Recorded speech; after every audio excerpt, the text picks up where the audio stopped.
Hi, I'm Menchula Yulo. PalabasTayo. Hi, I'm Paolo Valenciano. PalabasTayo. Hi, I'm Topper Fabregas. PalabasTayo. Hi, this is Charlie Magalit. Hello! We're the Bianco family. PalabasTayo! PalabasTayo! Hi, I'm Gold Desaron. PalabasTayo. Hi, I'm Tim Pavino. PalabasTayo. I'm Kiko Salazar. PalabasTayo.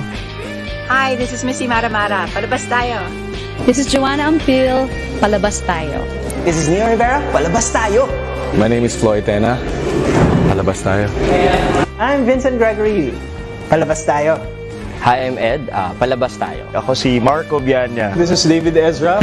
I'm James Deacon. I'm Vic Robinson. I'm Jeff Flores. PalabasTayo. PalabasTayo. PalabasTayo. PalabasTayo. PalabasTayo. Hi, this is Fred Lo. PalabasTayo.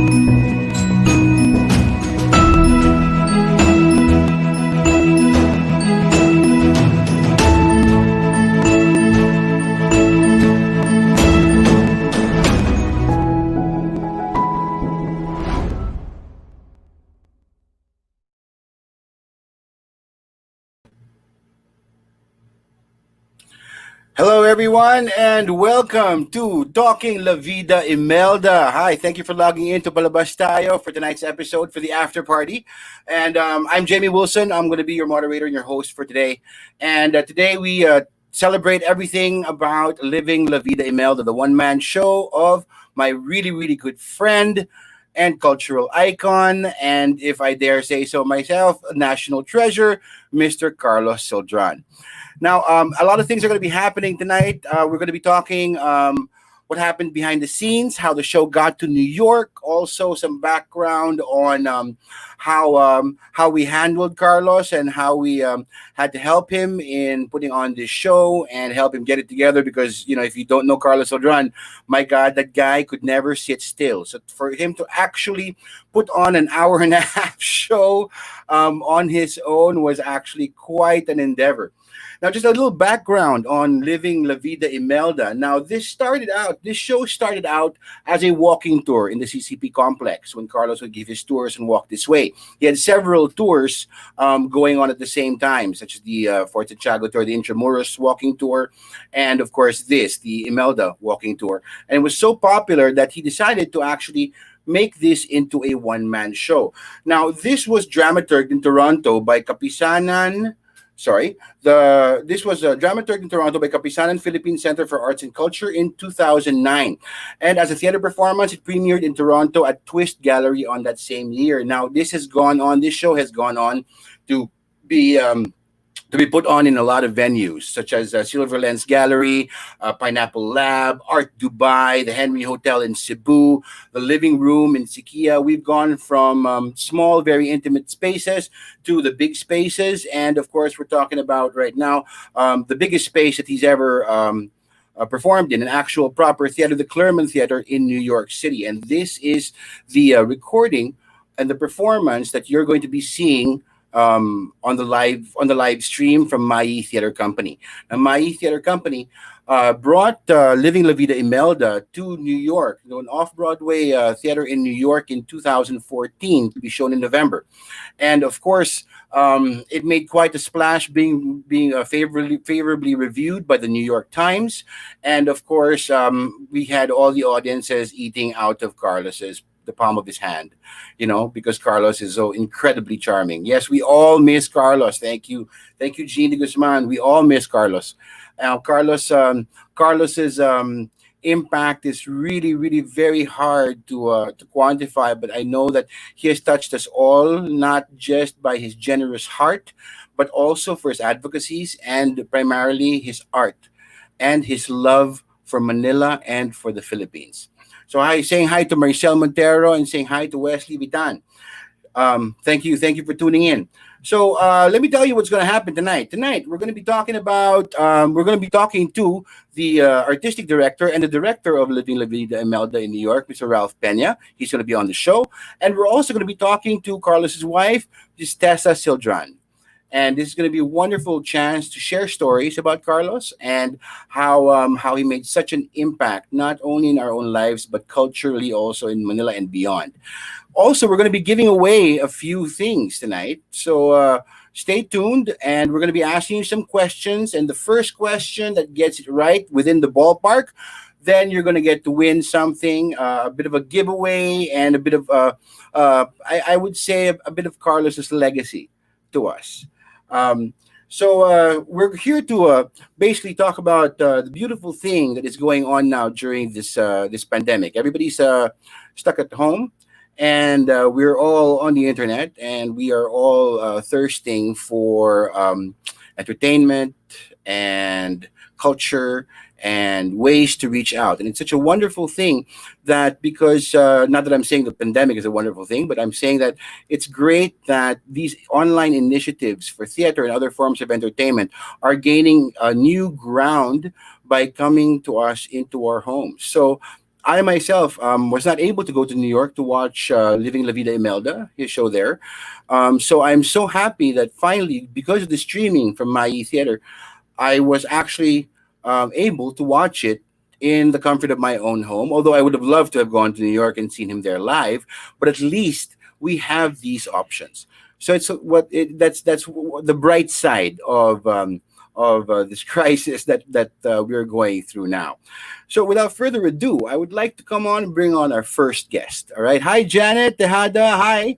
Carlos's old classmate from high school. So sorry, before we bring on Ralph, I'd like to say, so Carlos is my best friend, is my best friend still, because I'm still in denial that he has gone to the afterlife, because he's still so much very alive and very vibrant in my head and in my heart. I keep on hearing his voice all the time, and we actually basically grew up together because his father was my doctor.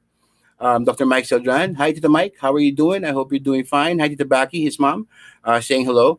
And basically, Carlos's love for history, and particularly Philippine history, is so rich that I remember when we were classmates in high school, we used to cut class all the time. And we used to go to all these old churches. We used to go to Intramuros a lot. We used to go to all these historical sites, and he would actually spend so much time interviewing the Manong Guard and interviewing whoever was there that could tell him about the history of the architecture of the building, of what's going on in these places. And of course, me, I'm not much of a historian. And I was always very impatient with him because I would rather cut class and go see a movie or go out drinking, But Carlos, even from way back then, had this very, very deep appreciation and love for history, and that he also saw that history in the books are not actually telling us what really happened. So he put it upon himself. He took it upon himself to actually go out there and see what really happened in Philippine history. And Living La Vida Imelda is just one small example of how Carlos's investigative skills, and I'm sure with a healthy dose of charm, has brought us all these new insights into our own history as a Filipino. So okay, so without further ado, I'm going to be talking about I want to be bringing on Ralph. Now, the New York journey, Living La Vida Imelda's journey going into New York, was something momentous. If you are a performance artist or a theater person in Manila, it's such an amazing thing to be actually cast in a foreign show. And this wasn't even a foreign show. They basically, my theater company, basically took Carlos's entire show, something he wrote, and before this, something he directed himself, and that he is performing in, took it all in, uprooted it from Manila, and brought it to New York City. And to find out more about that, without further ado, we're going to be talking right now. We're going to be bringing in the artistic director of my theater company and the director of Living La Vida Imelda. Please give it up for Mr. Ralph Pena. Hi. Hello, Ralph. Good morning over there. What time is it over there? 9:14, I think. Yeah. So you're still having your morning coffee. Yes, pretty much. All right, so Ralph, can you tell me? Thank you so much for agreeing to do this because it's an opportunity to pick your brain, and it's an opportunity to see and trace the journey of Carlos from being a performance artist here in Manila to bringing him to New York. So, Yeah. how did you first encounter Living La Vida Imelda? I knew about it. I think I've known Carlos for a while. You guys were did a production with us back in 1996, I think. And I know the lost days in our New York craziness. Right. So I know he'd been doing the show for a while, and I just thought it would be interesting for our audiences to see this perspective on Imelda. And it just so happened to coincide with Here Lies Love at the Public. So this was an alternative view on her. So that's why we decided we were going to go forward with it. And I really wanted Carlos to bring his show and really connect with the Filipino American audiences here that hasn't or has not seen his tour. So when you approached him to bring it to New York, what were your challenges? Visa. Visa number one, yes. Yeah, so we actually hired a lawyer for him and applied for a visiting artist visa, which was not easy to get. And also at the time, I was worried that he wouldn't be able to get one because of what happened at the Manila Cathedral.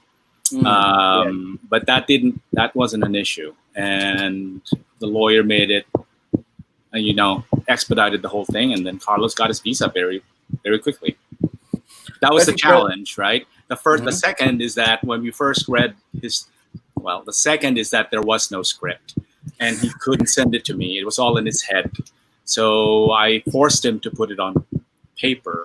And then when he got to New York, he read it in front of the Mayi team and the design team, and it was 2.5 hours long.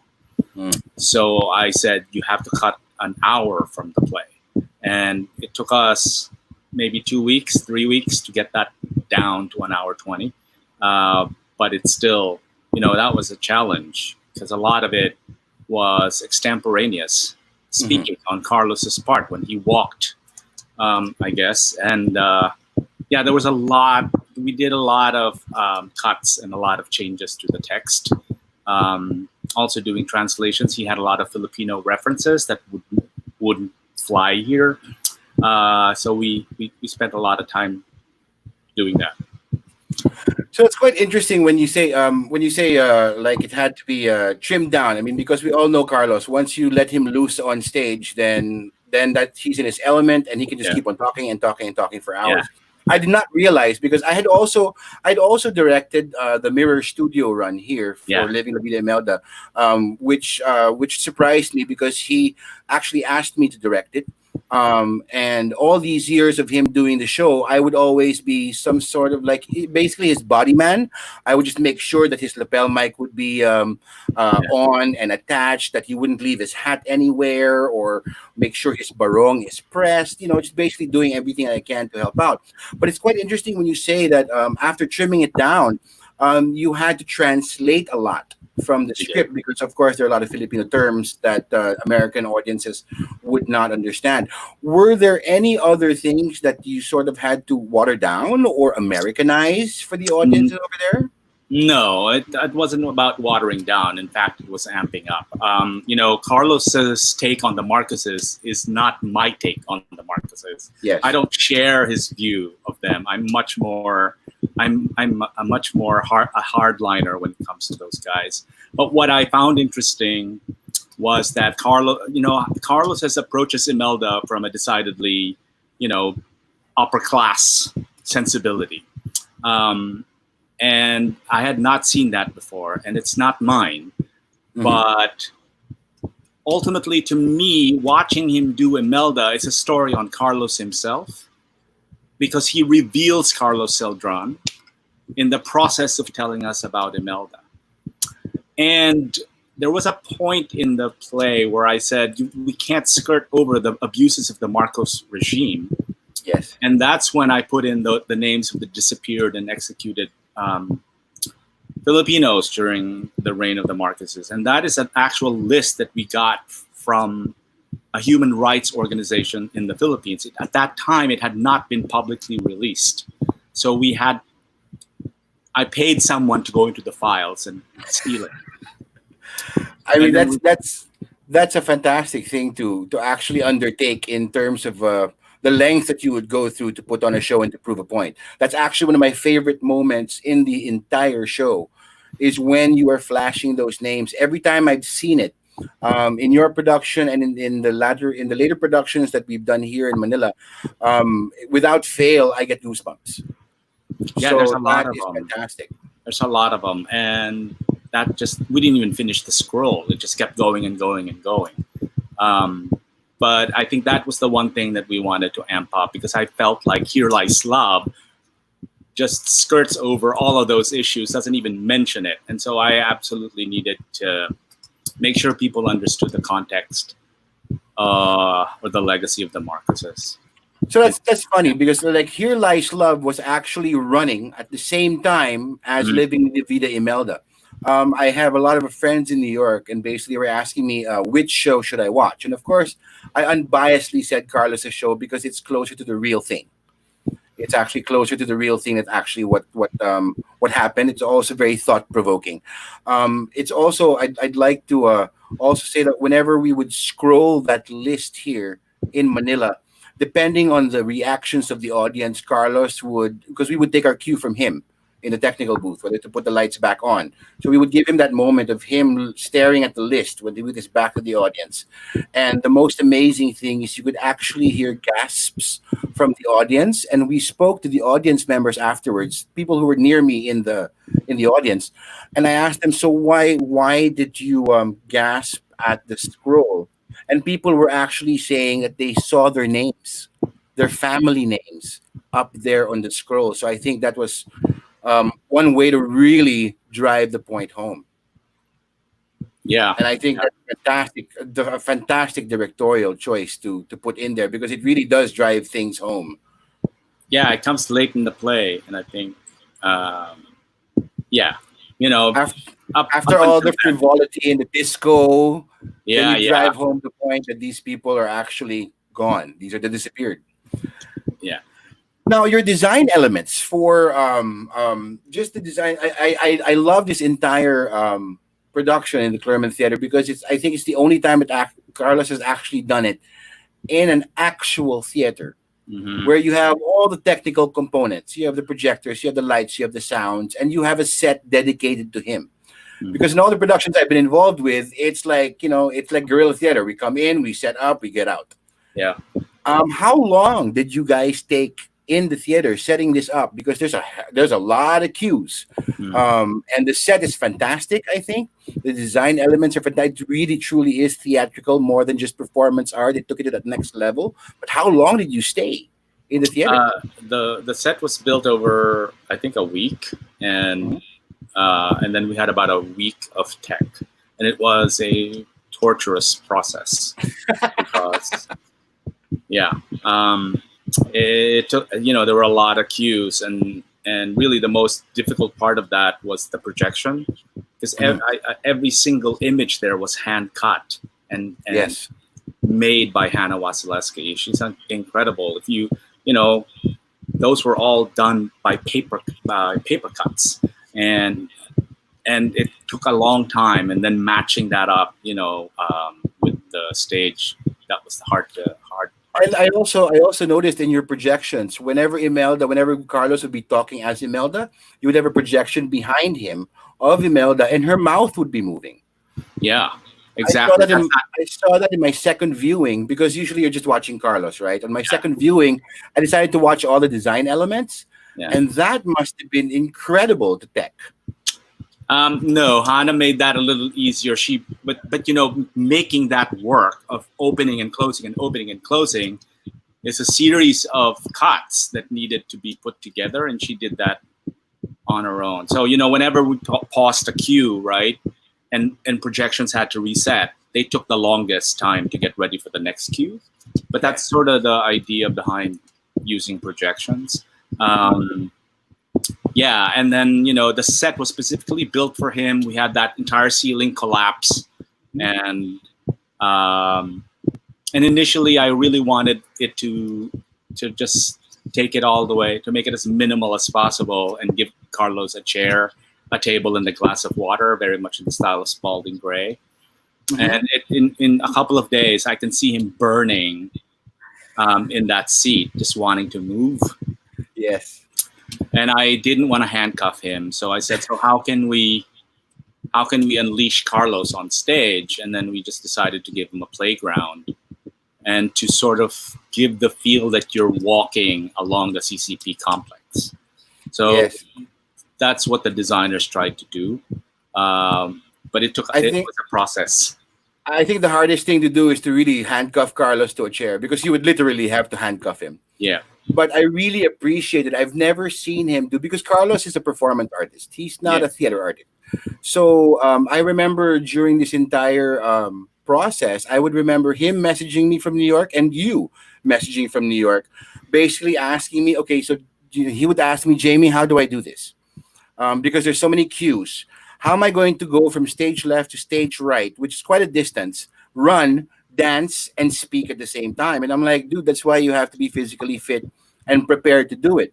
While as you would be messaging me going, how do we get Carlos to obey his cues and not jump? Because he had a habit of jumping. And here it's easier in Manila because we set up his technicals, although there were still quite a lot of cues, not as many as yours. But we set up our technicals on an analog system, so we didn't have to be slave to the digital sequence of it. So to get a little technical, right?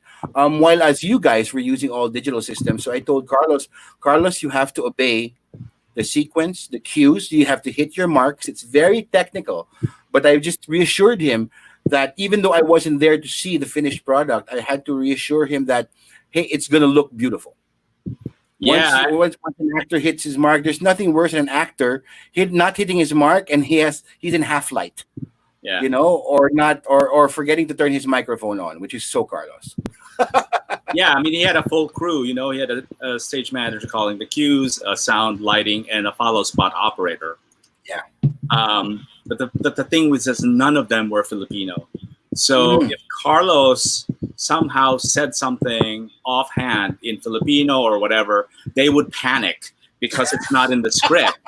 And then they're like, oh my God, where are we now? Where are we now? And so I just said, I told Carlos to just go ahead and do what you want, and we'll try to follow you.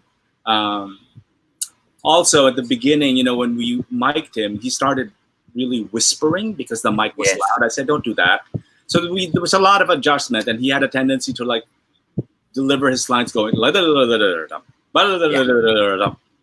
so a lot of things I really pushed to get out of him, and he worked very, very hard on this. He really did. And we had 3 weeks of rehearsals at 7 hours a day, and that's a lot. Yeah.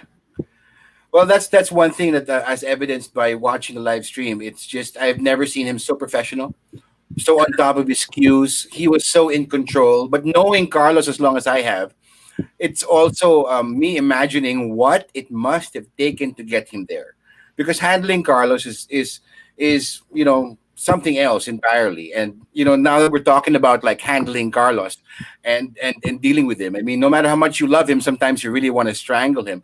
I want to bring in the woman that has successfully handled him, managed him, wrangled him for all these years. I'd like to bring in his wife, Tessa Celdran. Give it up, guys. Hi, hello. Hi, Tessa. How are you? Good. Loving the stories. Good morning, Ralph. Good morning. Good morning. Oh, good evening. Yeah. Good evening here. Good morning to you. Here.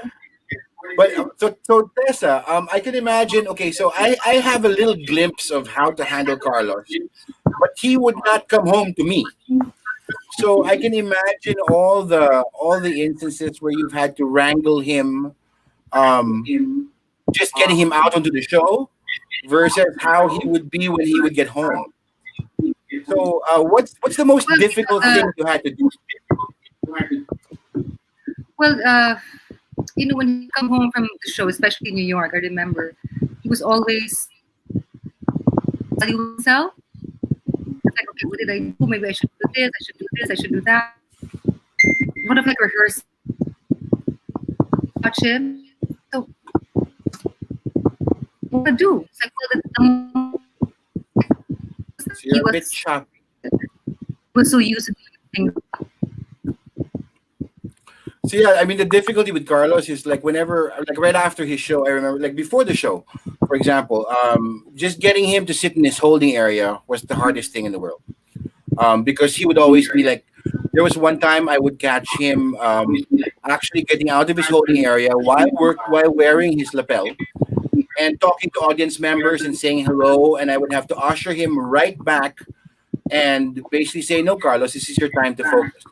And then after the show, like we would have a show the next day or in between a matinee or an evening show, and he hated the matinee shows, we would have to reset.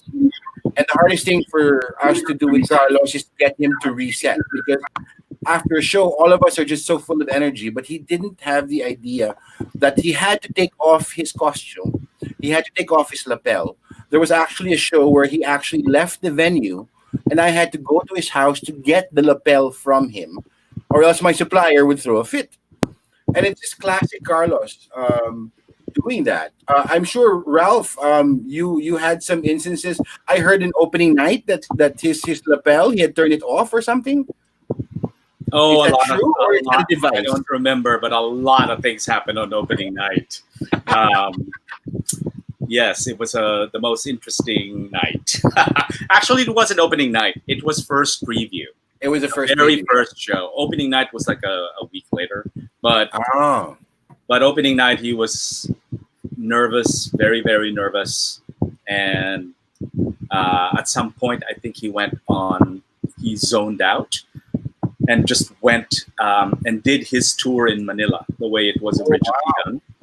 And so he was so nervous. I think his family was there, Tessa was there, and his sister was there. I mean, and then so none of what we rehearsed happened that first night. It was very interesting. Well, I mean, I suppose understandably, because he's so close to the material. Yeah.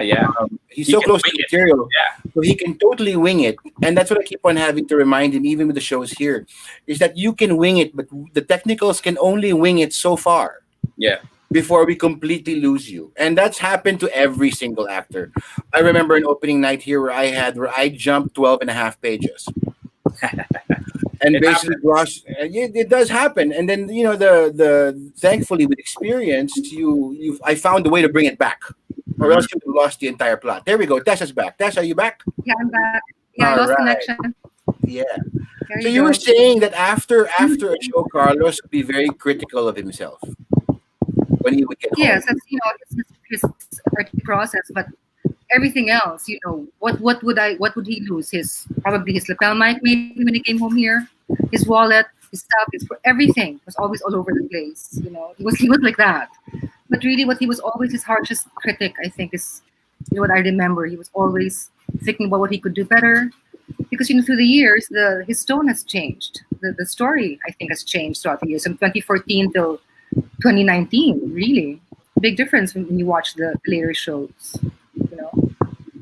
Yeah, that's But, true. I mean, from where he started, even within the run, I think, even with that dedicated run, whether it be in a week-long run or a month-long run, he would always feel like he was only hitting his stride as you were about to close. And I told him, Carlos, that's actually normal in an actor. Unless, of course, you're running for years. Then you actually get a chance to hit your stride. But most productions in Manila only run for about a month or even 4 weeks. And he always felt that he was hitting his stride as we closed. But boy, I remember having to, like, after a show, run after him. And then when I would manage to run after him, he would always be like, "So how was this portion? Did I take too long? Did I earn my pause?" Ralph, that's something he learned from you. Did I earn my pause? Yes. It was something that he was it was so important to him to earn that pause. And I told him, you know what? That's the beauty of live theater. Depending on the energy of your audience, really that will denote the length of your pause. The energy, the vibe of the audience. We had some very drunken audiences. We had some very silent audiences. I told him the silent audiences were worse because you can't get a gauge from them, right? So, Tessa and Ralph, how was it? Because Tessa, you were there on opening night, right, in New York. How was it when you? How was he when you got there? How was Carlos? Probably a wreck. I have when I watch the show, because I've seen the whole process from the creation of the script, the whole process of creating this whole performance. When I saw him in New York, I was the suspension of disbelief and how professional he was. I was like, oh my God, wow. I guess also New York rules are different, but my goodness, I have never seen him so top form, all his cues, and I was amazed, really. And I'm his #1 fan, That was wonderful show. I've never seen him like that. And that was, I think, by far my favorite performance. At least for opening night. I only saw opening night and closing night. Well, those are the two best nights, actually. Really. Right? Opening night and closing night are the best nights. Carlos also worked out, exercised.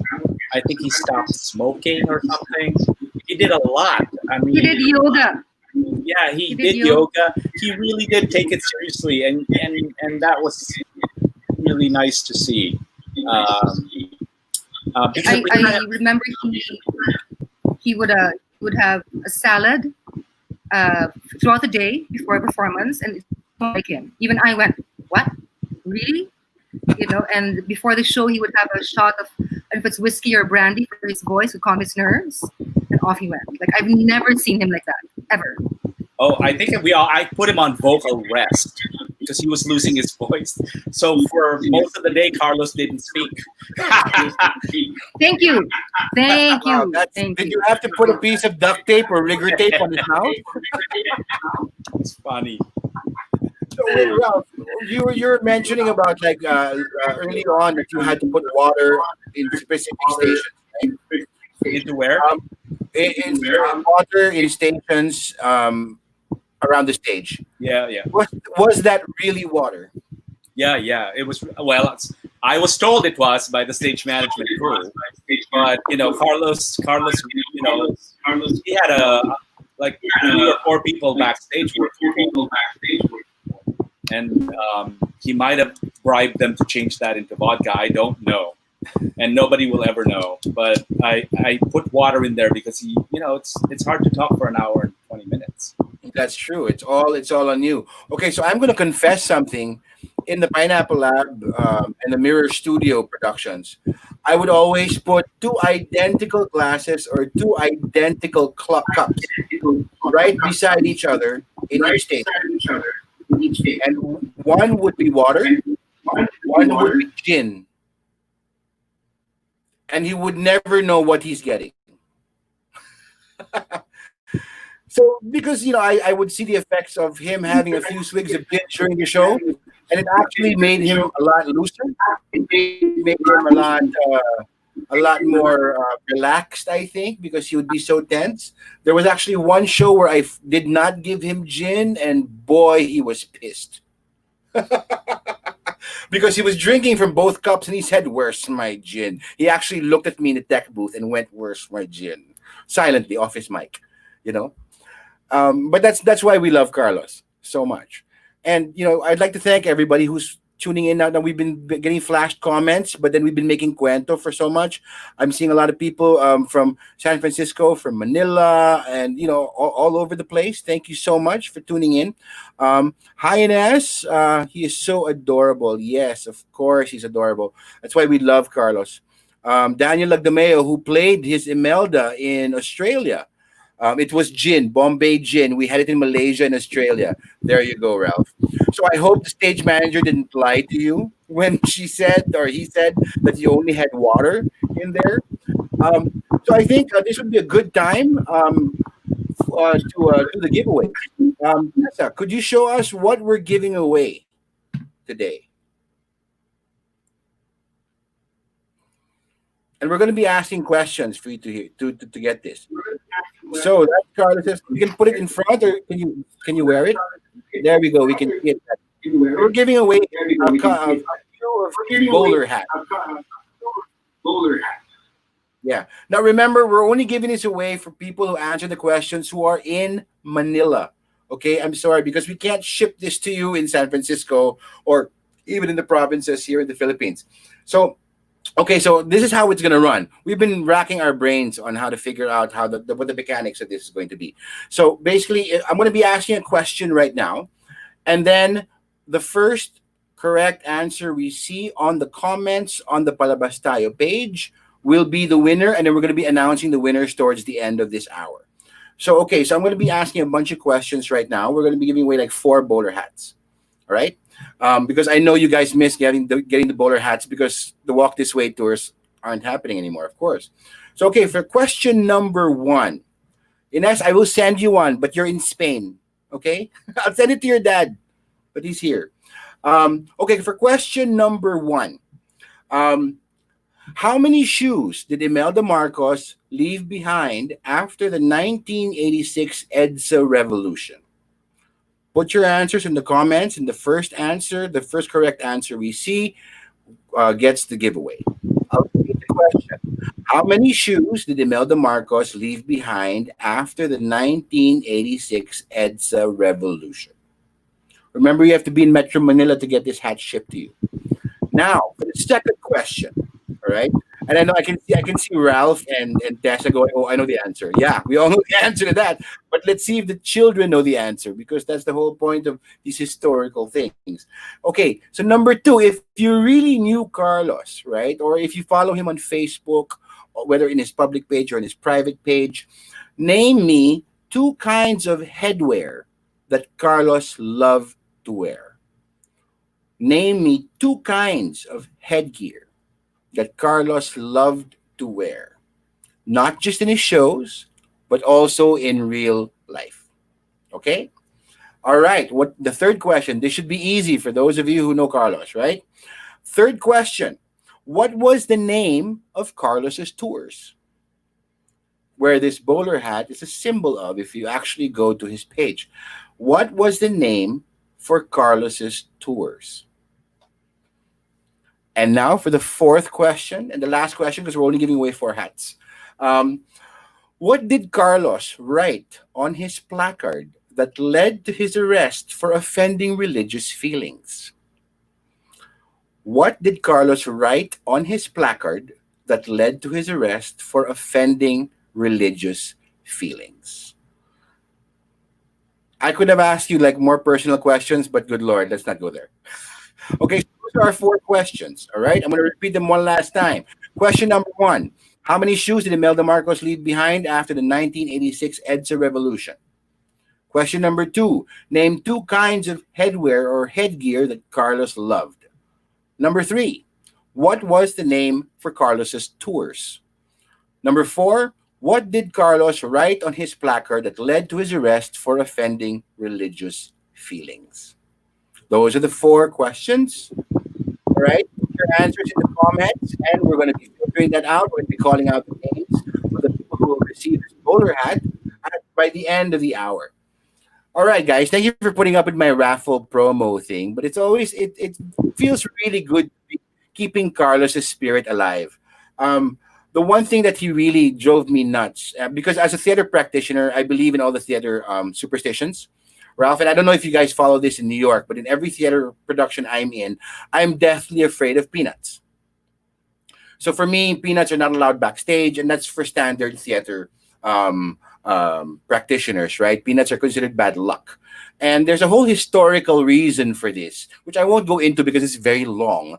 But in my experience, every time we've had peanuts backstage, it would be a source of bad luck. And of course, for most of his performances, at least in Manila, Carlos would be giving away chocolate, which is, of course, our beloved peanut butter and chocolate little bars that we have and we've loved since childhood. And after the first time in actually when I directed it, I was wondering to myself, can I, because I'm a theater practitioner, can I actually remove the choconut from this show? And I thought about it, not even like 2 or 3 minutes, and I realized, no, I can't. Because every single answer from the audience, he would be throwing them chocolate. And of course, I would be eating the chocolate myself in a tech booth. Now, Ralph, what were the prizes in New York whenever he would give them, whenever he'd ask the question? Kit Kat bars, Hershey bars. We didn't have chocolate, but we did, like Halloween candy. Yeah, Hershey bars seem especially apropos because it's like the G guys gave the Pinoys during Second World War, so I thought that's true. But if you watch the video, Carlos is in complete control during that segment of the Q&A and handing out chocolates. That's all improvised. No, I mean, he was making that up every night, but you can see how comfortable he is in that position and the power he wields over the audience. It's pretty amazing. Carlos is extremely charming, and he loves being the center of attention. He does. Right? Yeah, I also want to say hello. I think I saw Denise Reyes in the room, so I want to say hello to Denise. She's stuck in Nashville. Wow, Denise, you're in Nashville? Oh my God. So now that I'd like to thank you, Ralph, because like actually giving us this chance to see not only your show, but on a personal level, when I was watching it in my home, to hear Carlos's voice, not just in my head, but actually in my house during this performance. Thank you so much for taking this initiative. Because it's so important. Wait, I died. There we go. Yeah, but also that's something. Go ahead. No, we couldn't have done that without Tessa and Carlos's family giving us permission to air it, and so really gratitude to them. So like Tessa, what are the talking about the future endeavors that so we can keep Carlos's advocacies and Carlos's legacy alive?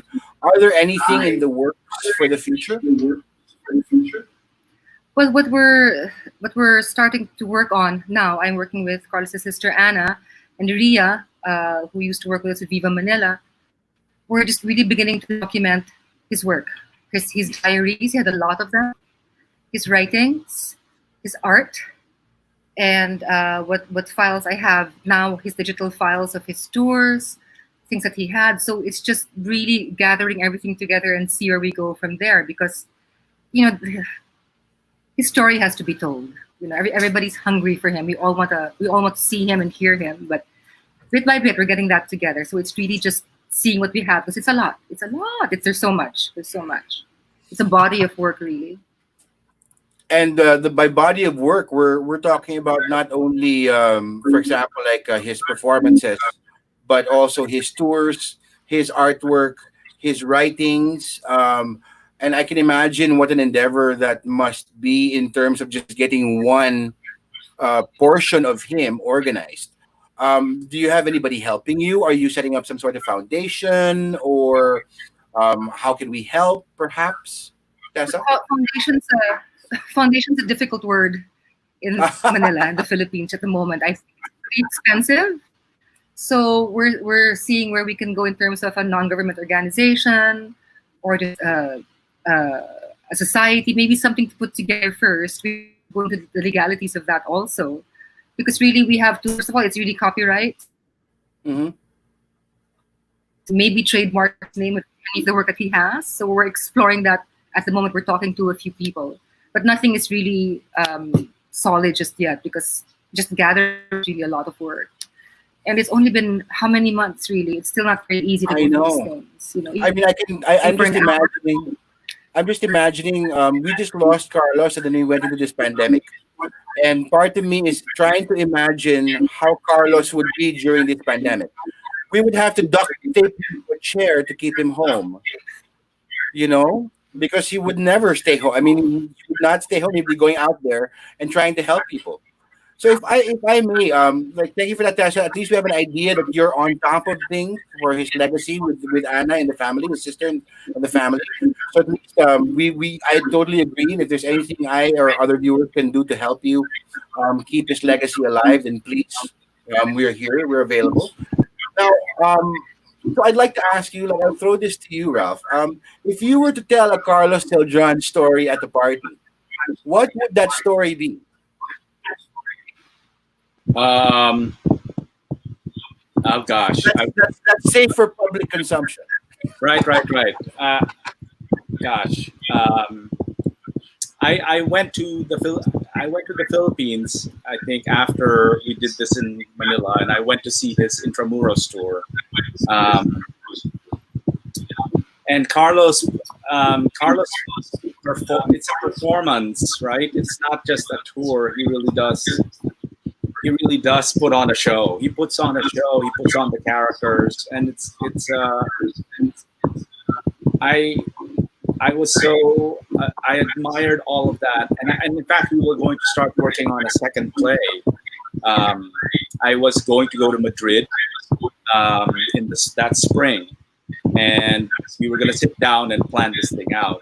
That didn't happen. I actually ended up changing my ticket to go to Barcelona instead. Because I didn't want to go to Madrid, but that was it. I mean, Carlos is always surprising, I think, and there's so many he has so many facets to him, right? That in any given time of day, there's something different going on, and it's like an enigma, and that's what you want to. I'm always interested in capturing those sides, and I keep encouraging him to write it down, because I mean, Carlos is the first Filipino to be convicted of this offending religious thing, right? Which, by the way, should be repealed in his. But to me, he's all of that, and I really did admire.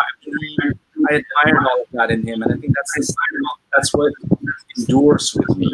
I mean, there are all those little side stories which I'm not willing to share, but he's an inspiration in many ways.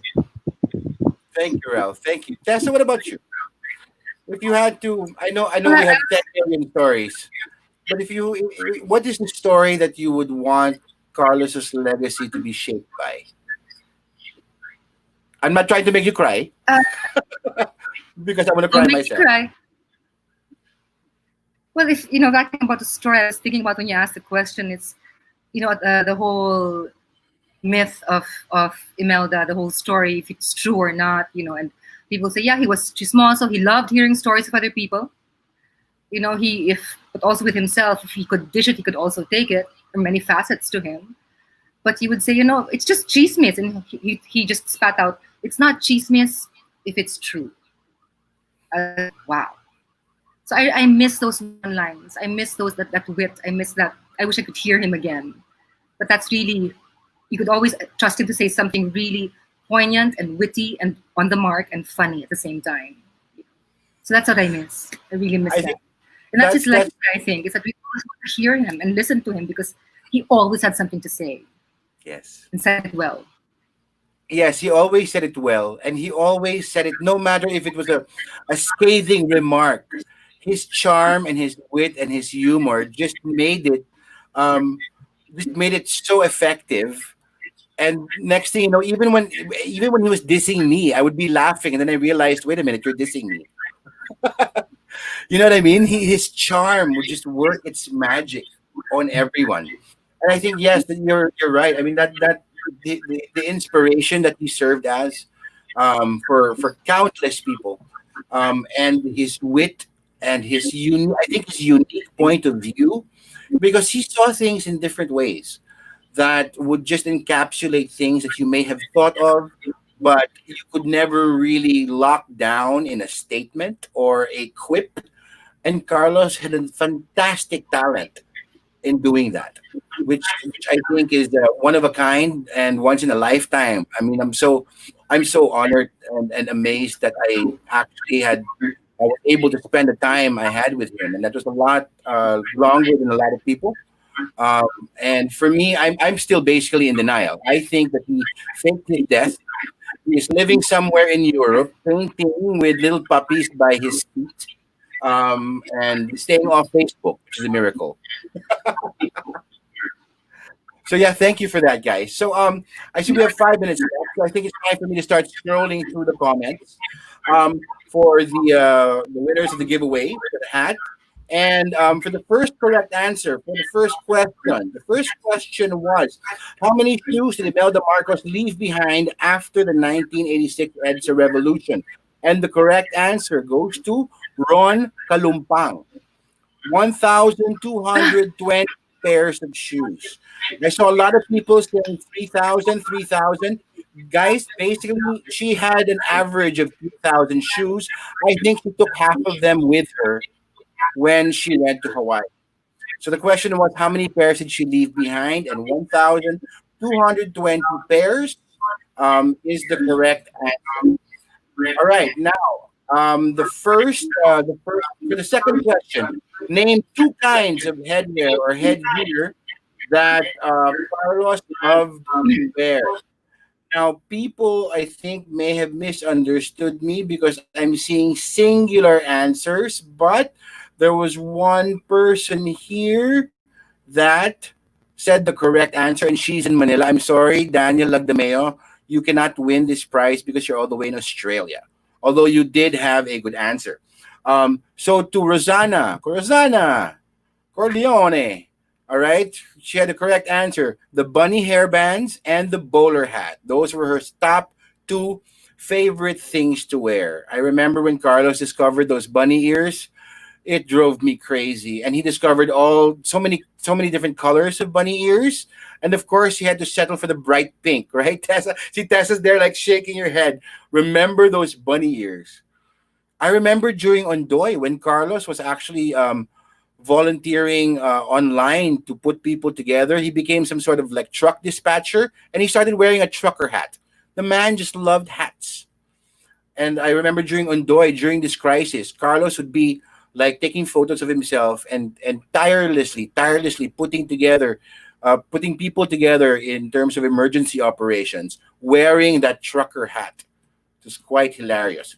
Now, for the third question, what was the name of Carlos's tours? Iana, we're going to send you na lang a hat because you're in Spain, so I'm sorry you can't win this. But we have Joshua de la Liana. I hope you're in Manila. You better be in Manila if you're gonna win this. Now, his tours are named Walk This Way, and I think that was a fantastic title because basically he's helping. What was his tagline? Helping you change the way you see Manila one step at a time. I think that was fantastic. So thank you, Joshua de la Liana. You get a bowler hat. And for the fourth and the last question, what did Carlos write on his placard that led to his arrest for this antiquated law of offending religious feelings? All right, I'm scrolling down the comments, checking this out. And Michael San Juan got it right. A lot of people got it right, actually, but in the repeat answers. So Michael San Juan was correct. He wrote down Damaso, which, of course, as we all saw what happened after he got arrested for religious feelings, his popularity shot up simply because it's a very rare occurrence that a Filipino would stand up to the church, the diocese, and basically that's where his activism really, really took center stage. And we're all thankful for that because now without him, we would never be aware that this antiquated law still exists and still applies. So that is definitely something that should be repealed. I believe that as what Ralph said. So thank you guys so much for playing. these games. We'll have a few minutes to wrap this up. We heard from Tessa about the future plans for Carlos's legacy. Ralph, can you share with us what's going on with Mai Theater Company there in New York? You have other shows that are going to be streaming. Yeah, we have some, but it's a long negotiation with the unions. But starting in July, August, we're going to pivot into film and television. So Mai will be making TV, TV and movies, so that we can employ our actors. I think that's the biggest challenge right now, is that we have an industry that's going to be shut down for a long time, and the way to get to our audiences right now is digitally, and only digitally for us. So that's what we're going to do. Well, I think that's a worldwide difficulty that we're all dealing with, because I mean, here in Manila as well, we're all pivoting to online initiatives, and a lot of people are actually losing hope that theater might not recover. And I always try to reassure that theater, concerts, live events, we've been a dying industry for the past 200 years. So honestly, we will all get through this. We will all come back. And I really cannot wait for the day that we all come back, because that's going to be one hell of a show. So thank you so much. Thank you so much, Tessa. Thank you so much, Ralph. Thank you. If you and thank you so much to everybody who's tuned in, and thank you so much to everybody who's been commenting and sharing their love and expressing their love for Carlos. We are with you. We are one with you. And of course, you're going to have just a few more chances to catch the streaming on the My Theater website. We're down. We're up for we have 2,000 more views. Ralph, am I correct? Maybe 3. We have 3, maybe 3,000 views left. So please follow the My Theater Company Facebook page. Go to the website, check out the schedules. Because congratulations, Ralph, but I knew this was going to happen. We went through half of Carlos's stream from the first day. Yeah, we did. And seriously, that I am not surprised, but at the same time, this is also what stresses that I think the importance and the relevance of Carlos and his work is still very, very much still alive. Not just in our hearts, but as evidenced by that live streaming, a lot of people still want more of Carlos. Yeah, and it's a permanent record. It will always be there, and we can revisit this again and again and again. So for now, this is, I think, a really good gauge of how popular he is. Yeah. Well, also for me, it's a learning on how to pivot also into his work and his archive, right? There is an online platform, so I'm learning too. But he would love this, really. He would love it. Broke the internet. He would love it. He'd love it. Yeah. Thank you. Of course. Thank you. Thank you. Thank you, Tessa. Thank you, Tasha. Thank you so much. Now, don't forget, guys, if you have any feedback or suggestions, please email PalabasTayo@gmail.com. Thank you so much, PalabasTayo, for hosting us tonight. And if you guys, let's just keep Carlos's legacy alive in whatever way you can. And I'm not just talking about, posting on Facebook, posting pictures of him or sharing stories about him. But if you could actually step into his shoes for a little while, and if you can become as generous with your time and your efforts as he has been, then that would go a long way. Kindness, generosity, and so much love. So, that's Talking La Vida Imelda tonight. Thank you so much, Ralph, all the way from New York. Thank you, Tessa, here in Manila. Stay safe, guys. And thank you, PalabasTayo. And that's it for tonight, ladies and gentlemen, for Talking La Vida Imelda. Be sure to watch the live stream while it's still on. Livin La Vida Imelda on My Theater Company's website. Make sure to follow their Facebook page for the updates and the schedules. And we'll get in touch with the winners of the hats, and we'll find a way to send them to you. All right? So thank you so much. We love you all, and God bless you. Thank you so much, Carlos. We love you. Take it easy, guys. PalabasTayo.